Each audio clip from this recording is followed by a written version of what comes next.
My name is Dale Wilhite. I live here in Taiwan, Colorado, and if you want to find out anything about me, you can do so on MySpace, where I have a page. My last name is spelled W-I-L-H-I-T-E. Anyway, I have a concept here that's a few years old, probably about 5 years old, really, that might help solve the conflict between China and Taiwan. Now, if anyone knows anything about China and its government, which is mostly a dictatorship, not really a communist state, they consider Taiwan part of China, but yet they have made no move to invade Taiwan and take it, just like they could have easily taken Hong Kong from Britain a long time ago, but never did so. And that's something to remember, and because it has everything to do with this concept. They waited until the lease ended, in which Britain had control over Hong Kong, and then the communists took over. And yet, what was interesting is that the Beijing government of China allowed most of the people of Hong Kong to continue to keep their basic freedoms, in business and so forth, and it's worked out pretty good. Anyhow, China could have easily at any time really invaded Taiwan and taken it. They probably could do so now with Obama in the White House. And when Jimmy Carter was president, that would have been the perfect time for him to invade Taiwan and take it. And they could do so and would probably win. Although their Navy's not all that great, but unfortunately it's getting better now. Anyhow, there is a political solution to this problem. And I wish I could have pitched this to the people in government a long time ago. Even though I've only had the concept for about 5 or 6 years, but the foundation of it I've had since the 1980s. Here's how it simply goes. If China wants Taiwan back, here's how they possibly could do so. China should offer Taiwan the same thing they offered Hong Kong, and given Hong Kong. They can continue to be free, as they are now. China can take Taiwan, it becomes part of China again. The Chinese can elect a governor that is not controlled by Beijing, and they can keep their basic freedoms. They can continue living a capitalist life. The Chinese have pretty much allowed the people of Hong Kong to do that. Why can't they allow the people of Taiwan to do that?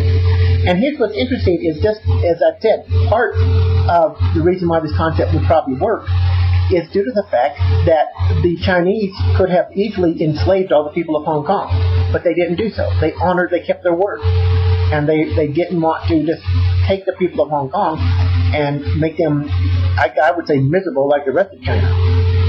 They could also do the same thing to Taiwan. They could offer them the freedom that they have now and enjoy now, and that they can elect their own governor of the island, elect their own council members or their city commissioners. I don't know if they have county commissioners over there or not, but people like that, and retain their freedom.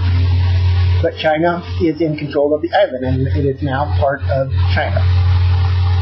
Is there a guarantee that China wouldn't renege? No, there's not. But there's a possibility that a war could eventually break out, because China eventually is going to get tired and they may try to take Taiwan. Again, if it were me, if I were the Chinese dictator, I'd take it now, because Obama is very weak, much like Jimmy Carter, and he has a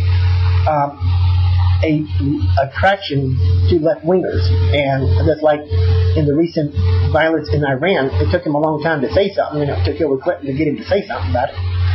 Then when the left-wing Marxist president of Honduras was ousted because he tried to add a referendum to the people of Honduras that would allow him to become president of Honduras for life, took place, and he was overthrown by the Congress and the Supreme Court and the military. Obama spoke out in less than 24 hours. And along with Chavez and Castro. That's spooky, where our own president is siding with two dictators like Chavez and Castro. And I think if China invaded Taiwan, Obama probably would just give some words, but he would not help Taiwan. Taiwan is very vulnerable right now, and I'm sure the Chinese are assessing that. That's why this political solution is so important, because it could put it can mean the difference between the people of Taiwan's freedom and enslavement. If China takes Taiwan themselves by force, they're going to enslave the people, and they're probably going to kill a lot of the politicians and the military leaders. I'm trying to avert a war. I'm trying to keep the people of Taiwan free, and this is the way to do it. And since we're going bankrupt here in America, we may not be able to help even if we wanted to. But Obama would never help. One more thing about the conflict in Honduras, about their former leader, Zila, whatever his name is. What he tried to do was put a referendum up that would make him, give the people the right to vote for him to be leader or president for life. The Congress of Honduras said that's unconstitutional. The Supreme Court of Honduras said that's unconstitutional. You can't do that. And he said, I'm going to do it anyway. Well, my question is, if Obama, when he's about to lose power, or election coming up and he loses, would he try something like that? He's siding with a man who does not adhere to his own constitution, his own country. And he sides with two murderers like Castro and Chavez. That doesn't make any sense. And that's spooky. That's very, very spooky. And Obama is becoming a very, very spooky person.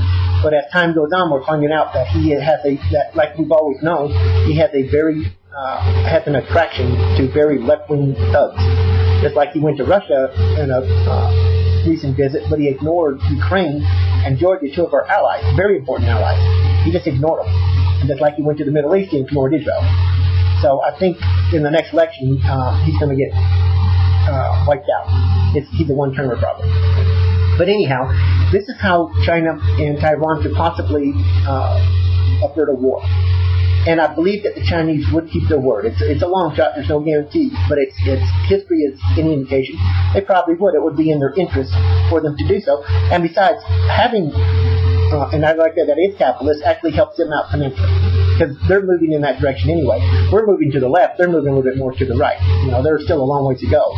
But unfortunately, we're about to go in their direction, and hopefully the Republicans and Independents will take over Congress next year and put a stop to this Marxist agenda. Anyhow, this is how I believe it could happen. I believe it can work, and I hope that somehow somebody in Congress and somebody in the White House in the future will hear this idea of mine, take it to heart, and pitch it and see if the government of Taiwan thinks, what the people of Taiwan think, and see what these dictators in China think. And maybe it could become a reality. Thank you for your time.